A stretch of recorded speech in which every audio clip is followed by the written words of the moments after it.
Volvo Trucks has developed its collision warning with emergency brake to include yet another safety feature, Distance Alert.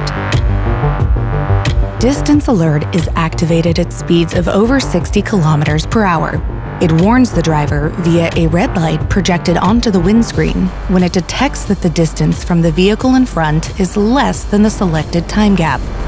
This gives the driver a chance to slow down and maintain a safer distance from the vehicle ahead, enabling a smoother ride and traffic flow.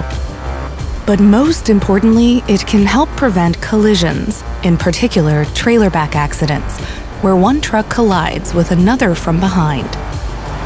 Distance Alert is engineered to further improve safety for all road users and is yet another step toward Volvo Trucks' vision of zero accidents.